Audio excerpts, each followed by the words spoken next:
Welcome to Behind the Booth with Bruce Rowe. I'm so excited to speak with you because you know what? We've got some contacts. You know my brother, which is cool to hear, and you're located here in Utah.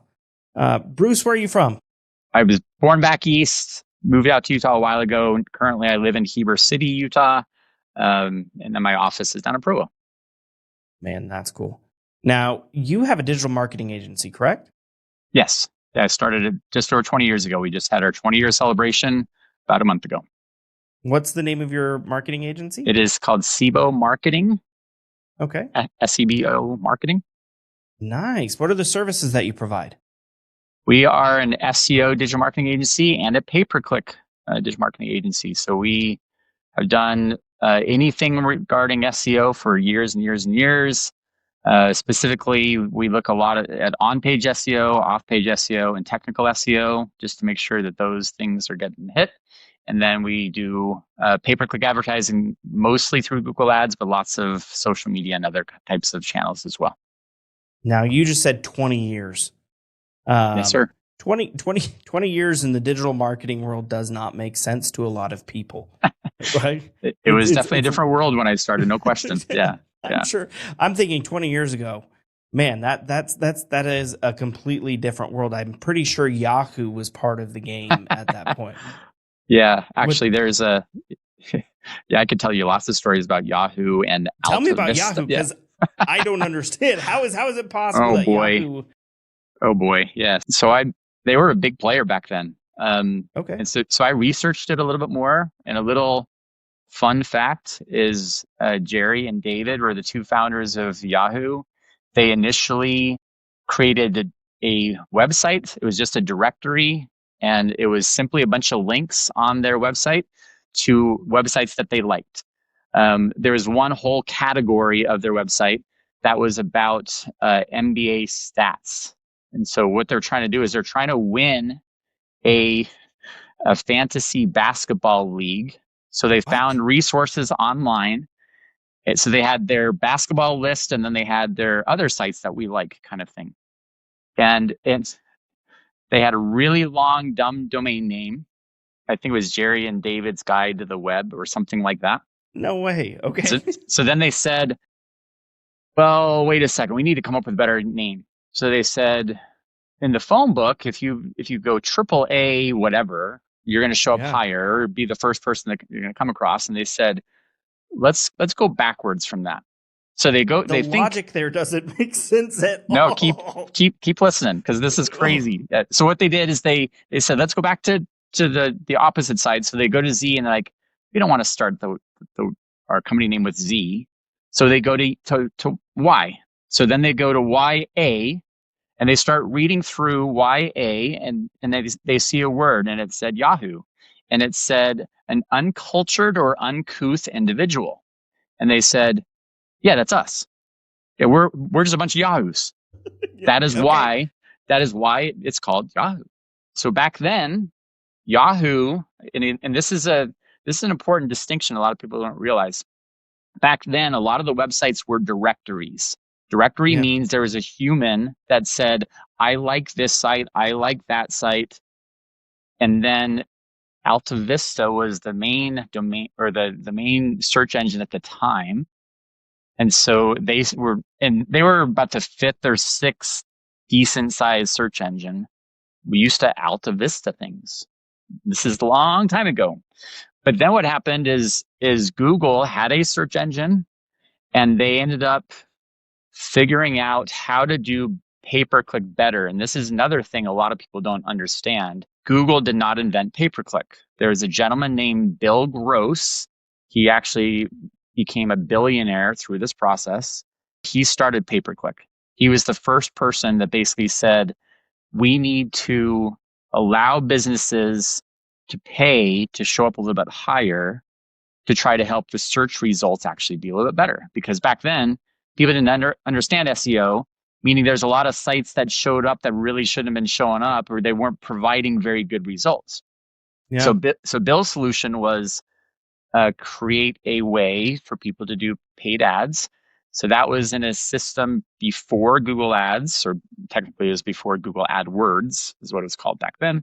And so the overture system allowed a digital marketer to go see for this keyword who is currently in position 1 and what are they bidding, who is in position 2 and who's position 3. And you could see all of those actual bids. And so then using the second price auction, which simply just says, if you're paying $1 and somebody else is paying 50 cents, they're not going to charge you the full dollar. They're going to charge you 51 cents. So 1 cent ahead. That's what's called the second price auction.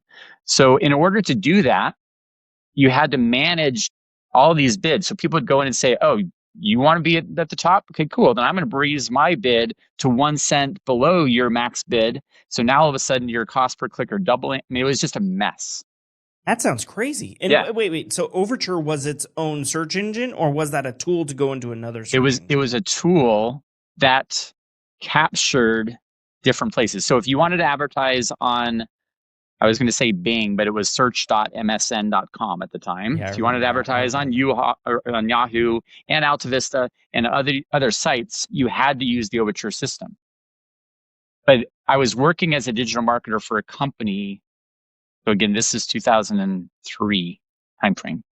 And then Google AdWords had come out, but it wasn't really working quite yet. They were still trying to figure out bid strategies and other kind of stuff. And then what ended up happening, so again, Bill Gross's system made him a lot of money.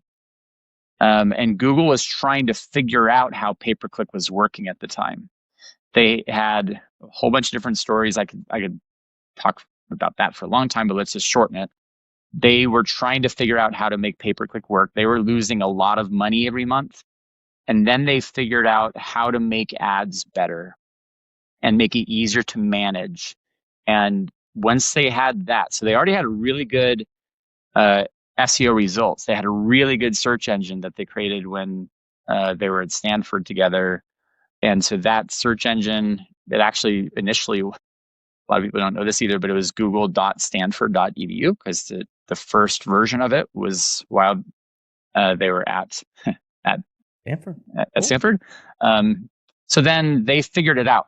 And immediately what happened is people said, the Overture system's okay, but man, Google's system's way better. So let's put some more money into here. And the ROI was just way better on the Google side. And so that's when Google actually started making money for the first time. And then things took off. And so then people just moved money over there. It was a wild situation. I mean, like I said, 22 years ago. That's insane. Yeah. And your company that you've got is called SEBO, right? Uh-huh. Uh-huh. First of all, where does SEBO come from? Somebody once said, "Oh, I thought it was SEO with Bruce in the middle," and I thought, "Oh, that's actually clever. That has nothing to do with it." Oh, dang it! That would have been such a good. Yeah, no, I had a business partner for a little while. I didn't know much about business. I knew a lot about digital marketing, and so we partnered together. And his initials were SE, and then my B was there, and we just tried to come up with a combination. And we dropped the R and we added an O to make it sound smoother. So that's how it became SEBO. Love it. Now, having a digital marketing agency for over 5 years is rare, let alone 10, let alone 20. How in the heck are you able to maintain and still provide results? Also deal with all of the crazy things that are happening, the algorithm updates, the new search engines, which to think that your new search engines are not just Yahoo going into Google, but also, right, like I believe ChatGPT and these LLMs, that's a search engine. It is a freaking box. Yeah. It's a box that you do a search in and you hit enter. So for me, that's a search engine, but I don't want to get on a rant, right? That's it. I'm going to agree with you on that in general. I love it. Tell me, how are you able to stay ahead of it? Great question. There's a lot of different situations that had come up. One of the situations that had come up was I started realizing how much the algorithm is actually changing. And when I was thinking about the 450 changes that take place during a year, I thought, okay, number one, if we stay on top of that, how do we stay on top of that? But if we stay on top of that, we can understand it better where other people are just taking little things. Oh, we should try this. We should try this. So if you really understand how the algorithm works, you can do the right thing. There was a situation long time ago where there was a lot of algorithm changes that happened to be going on at the time. And some friends, some agencies, some digital marketers, they said, Bruce, you're doing this and this and this, right? And I said, no, I see the benefit, but Google's going to catch that at some point. It wasn't true black hat stuff, but it was the gray area. Yeah, it was stuff that I was thinking, but at some point, Google's going to catch it. So, for example, one of the examples was one of the digital marketing agencies. They were trying to get more links pointing back to their websites. So what they did is they had all of their employees make basically a little individual site, and they just put a whole bunch of links on those. And so you'd sign up a new client, and you'd say, okay, we have a really easy way to get you 10 links a month from this site and this site and this site. And I was thinking, guys, at some point, if your employees own these sites and they know you're working for you, you're making a link farm that's going to be easily recognized at some point. And so that is so, I can't believe you were able to pick that out and they weren't able to see it. Yeah. Right? And they said, Bruce, it's such an easy way to get links. And is it such an easy way for your off-page SEO to work? And I said, guys, man, I just think it's going to get caught. So one day I get a call from 3 of these digital marketing agency owners. And they said, Bruce, today's horrible, isn't it? And I'm like, I'm kind of having a good day. Why are you having a bad day? Was it 2013? 2013? It was right around, yeah. So with the Penguin update, and you're right on with the date. And so they said, yeah, today stinks. And it's like, out of curiosity, what percentage of your clients basically lost their rankings? The best out of the 4 people I talked to, and there's way more agencies, but the best was 2/3 of their clients lost all of their rankings. Best. Yeah, the worst was 98%. So 49 out of every 50 clients they had lost all of their SEO rankings. So if you understand, Google's not trying to reward or penalize. They're trying to basically just say, if you're looking for this, we want to show you the best places to find that. That's all SEO is really about.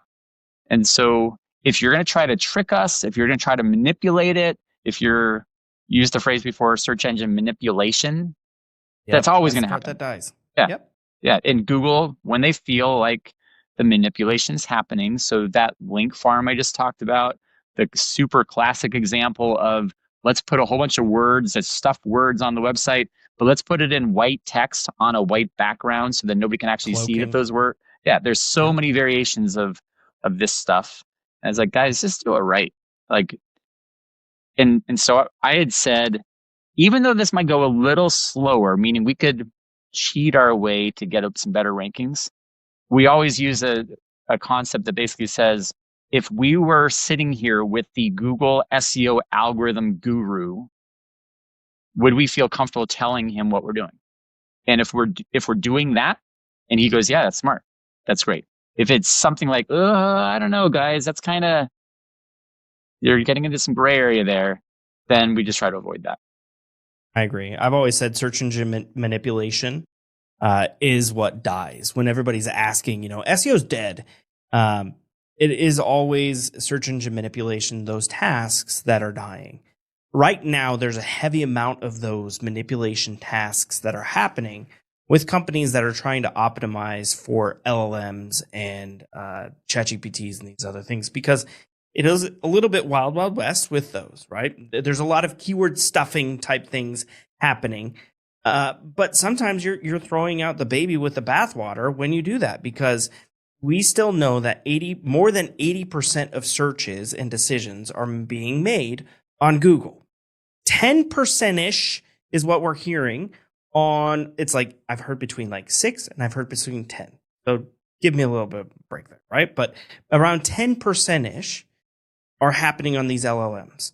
But we also need to understand, when you search on an LLM, it's different than when you search on Google. But imagine making a change on your website, make it to where it is AI optimized, but it affects your Google. that blows my mind that people are making those changes. And we've got agencies that are reaching out to Boostability saying, I made these changes for all of my customers. Now all of our rankings are going down. You're like, oh, wow. Well, thank you for doing that. I actually appreciate when you do that, because then we have to go in and fix it. But there's a lot of those manipulation tactics that die. And it really hurts a lot of companies out there. And I don't know how to fix it. How do we fix that with the society? Because there's always this, content is king, or, Google, we need to have a location page for every location that's inside of your city or your service area or whatever it may be. How do you think we make that change for people to realize you've got to have a holistic approach to your SEO? Yeah, that's an ongoing thing, and that's going to be evolving. And we have the same conversation a month from now, 6 months from now, it's going to be slightly different. There's two principles that I've presented this to different groups recently.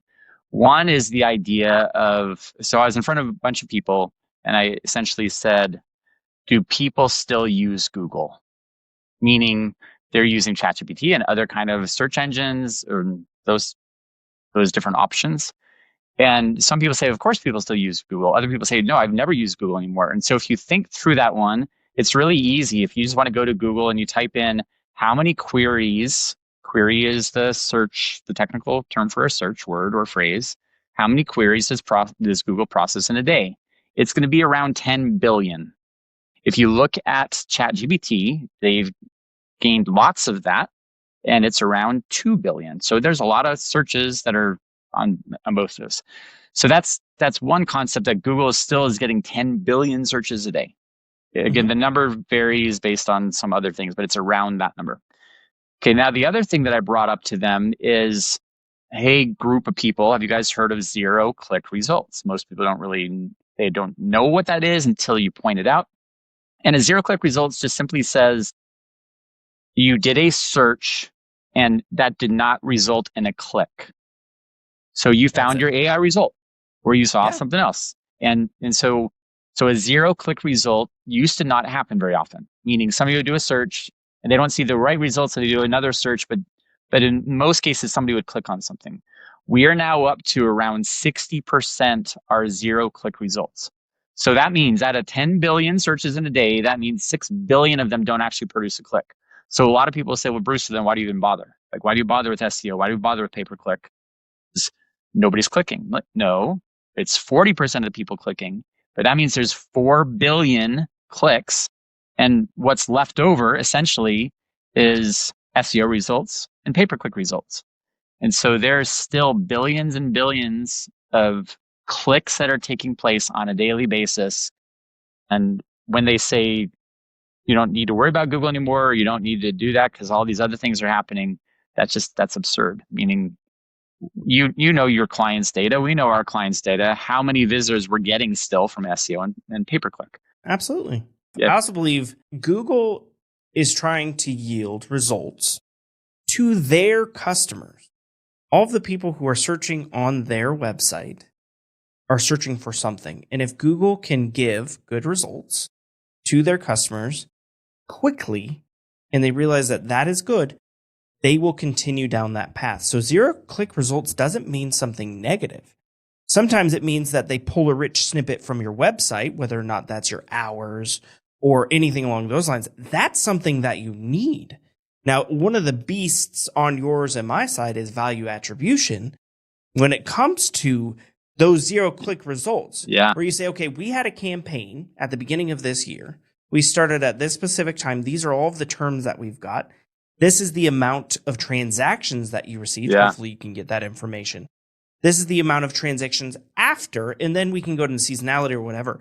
But the biggest beast in the room, in my opinion, in the SEO world, is value attribution because of those zero-click results. Man, we could have an entire conversation about attribution if we really want to get into there. Stay tuned for our next episode as we continue our conversation with Bruce Rowe and dive deeper into attribution, trust building, and the state of the SEO industry.